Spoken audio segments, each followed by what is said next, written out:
राहुरी शहरामधील 19 वर्षीय अनुसूचित जातीच्या तरुणीला आणि तिच्या भावाला मारहाण झाल्याप्रकरणी राहुरी पोलिसांनी अॅट्रॉसिटी ऍक्ट कायद्यानुसार गुन्हा दाखल करण्यास टाळाटाळ केल्याचा आरोप करत आरपीआयचे तालुका अध्यक्ष विलास साळवे यांनी प्राणांतिक आमरण उपोषण सुरू केलं आहे।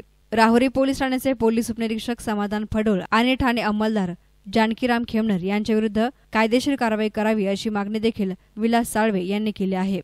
दिनांक 8/1/2024 रोजी आम्ही राहुरी पोलीस स्टेशनला संध्याकाळी 10 वाजता फिर्याद देण्यासाठी आमच्या भाचीबरोबर गेला असता आम्हाला PSI फडोळ आणि पोलीस हवालदार जानकीराम खेमनर यांनी आमची फिर्याद नोंदवून न घेता आमच्या म्हणण्यानुसार आमच्या पीडित मुलीच्या म्हणण्यानुसार फिर्याद नोंदवून न घेता आम्हाला बाहेर हाकलून लावलं आणि तुम्हाला जा कुठे जायचं तुम्हाला फिर्याद द्यायची तिकडे जा असं सांगून आम्हाला हाकलून दिलं।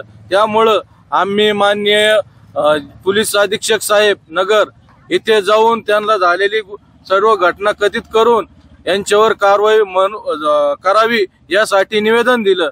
तरी SP साहेबांनी आम्हाला DYSP शिवपुंज साहेब यांच्याकडे पाठवून त्यांच्यावर गुन्हा दाखल करावा अशी आम्ही मागणी केली होती। त्यानुसार आम्ही पोलीस स्टेशनला ऑनलाईन फिर्याद दाखल केलेला आहे आणि शिवपुंज साहेब यांच्याकडेही फिर्याद दाखल करून त्यांनी आम्हाला पोलीस स्टेशन राहुरीला जायला सांगितलं, परंतु राहुरी पोलीस स्टेशनला कुठल्याही प्रकारची दखल न घेतल्यामुळे आम्ही दिनांक 25/1/2024 पासून इथं आमरण उपोषणासाठी बसलेलो आहे आणि इथं कुठल्याही प्रकारची आमची प्रशासनाने दखल घेतली नाही।